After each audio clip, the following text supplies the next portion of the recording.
What's up, YouTube people? 40k since I've been here, back again with another video. This is just a slight update showing you what's going on with the Gitz, kind of where my mind is going, and showing you where I'm at so far. Also, if I look tired, it's because it's almost 1 a.m., and I'm kind of tired, but whatever. So, with the Gitz right now I'm working on these two guys. This guy goes up here somewhere. Well, yeah, it's such a show, but I'm making them look like little marbles or starbursts or whatever you want to call them. So each of them are a different color, obviously purple, red, blue, teal / turquoise / aquamarine, whatever color you want to go with that. I had to do some disassembly, which is why these two are apart. This guy's off the mount. However, these two just happened to break off. That's not on me. I shall fix this. But with that said, yes, this one is going with purple. So I got the soft tone underbelly going, if my camera and the light can behave. And then for the gums, I'm doing this is bluish green for the gums for the purple.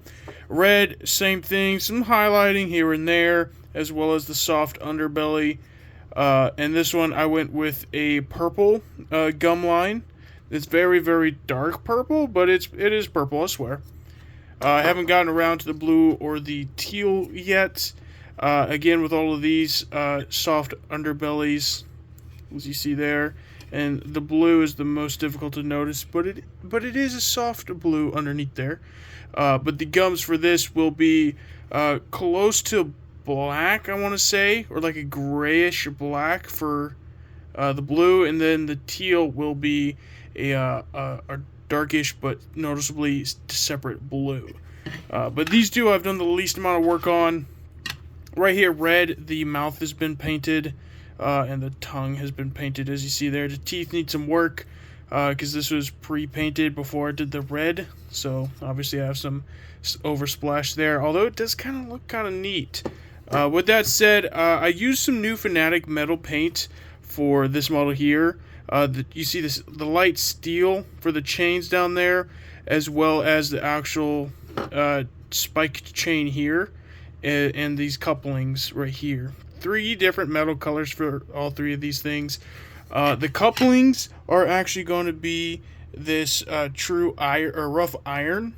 It came out okay. I kind of like it on its own, not in this combination here, but I like it. The spike chains themselves are this death metal, and I am absolutely in love with this. I would recommend this to anybody. This stuff looks phenomenal. The camera does not do it justice. And then the chains, the light steel chain is this cobalt metal, which I would compare it to let's see, this granite steel for Citadel. If you have Citadel over Army Painter, it looks like I was a little goofball and threw it away, but the alternative to this cobalt metal or the granite steel would be Vallejo's gunmetal blue acrylic paint. So whatever bluish kind of steel or cobalt color you'd like, those are the different colors for those 3 particular brands. I do like it. It does do well with granites, obviously, but I like it as a softer metal color overall. Maybe not for like a Stormbolter. It would still look pretty nice on a Stormbolter, but things like chains and things like that, I really like it on. Some progress on the veterans since the last time. I have done the black on all of their armor. I have done the eyes, their lovely green, as you see there, as well as all of the sheaths and little bags and things like that, as you see on this man's hip. Oh, geez. The highlighting is a bit rough, but, I gave up being delicate-handed whenever, I just accepted the fact that this was for the store, for store use. A lot of people are going to be touching it. But yeah, the eyes turned out really well. Again, that fluorescent green by Monument Hobbies Pro Acryl phenomenal, out of this world. These pouches, if you like the color of these browns and how they kind of add up together for those pouches there, let me just tell you, this is bootstrap brown for the new Fanatic line, and then layered with leather brown, and then finally command khaki. These are part of this is the brown line. This is darker on the brown line, and then finally this is one of the darkest brown line. So when I found so far with the Fanatic paints, I found so far that if you use that little guide on the side there where it says brown or whatever color else, depending on what you're looking at, for instance, this matte white says warm grays and whites. If you could focus, you get my drift. If you stick with that as far as the high and lows of the brightness, it does really work well together, and I think that's their intention, but so far that is working quite well. I do like going for a very dark and then a medium and then a bright, going back to back right next to each other. So for instance, if I went with this brown here, it's the second highest. If I went with the highest, this one, and then one below, so it's just like right next to each other, it could definitely work, obviously, but unless you're going with like so many different layers, or you're doing some like top level pro painting kind of style, it's certainly unnecessary, and it's hard to notice unless you're being extra critical and like magnifying that stuff. And I know I kind of showed you all in the last video of this box. It just mentioned that they were here, but these are the 20. I don't know the exact name for them, for the Gitz, but these the Boingers kind of thing. They do, well, I don't know Age of Sigmar 4, but in AOS 3 they do mortal wounds when they charge, and it is nasty. They wreck a unit when they get up in there. But for these guys, I did just half yellow, half red, unlike these four guys, because these guys are more unique. There's only two of them, well, four technically, but two bases, whereas he wanted a way to separate the units so they don't get congested on the field, so he'll have two units of 10, one being 10 yellow and one being 10 red. So if he gets more, then obviously I'll split them up, maybe a purple unit next, maybe a blue unit after that, who knows. But for these, I got a little creative, and on some of them I tried to do this gradient coming out of the pouches down there, and I think it turned out quite well.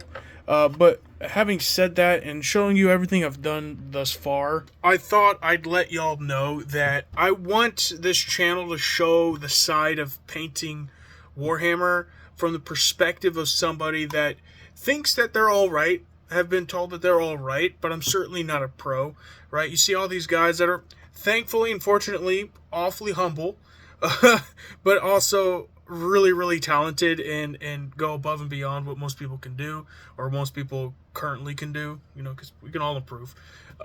Such as Eons of Battle. Really like the guy, and his painting is phenomenal and awfully fast, at least when he does his challenges. But he is certainly the most humble person I've seen, and his Death Guard are insane looking. I love his Death Guard, and his Sylvaneth.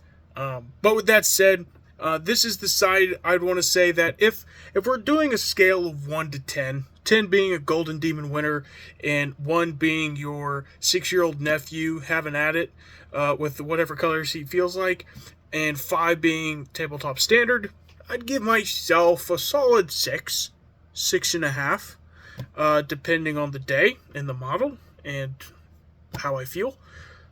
And I know that there's not a lot of creators on this platform that do Warhammer miniature painting that have that kind of that range right there at 6, 6.5. Most of them are like humble, like I've said, but are really like a 7.5, 8, or even higher with some of these guys. And then, of course, if you disagree with how I think other people are, like, oh, this guy's actually sucks, what are you talking about? Or you think I suck and I'm not actually 6, 6.5. By all means, let me know in the comments below. I take criticism, and I totally love it, so just let me know. But with that said, if you like this low budget kind of videoing, showing you perspective of a lower tier painter, but still trying to give you some tips and tricks where I can, or, you know, ask for suggestions in the comments. If you like this kind of thing, just go ahead and subscribe for more. I will put these out as frequently as I can, and over time I'll, you know, put more editing into it and make it more fun of a watch of a video. And even if you got this far, give this video a like. I really do appreciate it. And until next time, see you next time.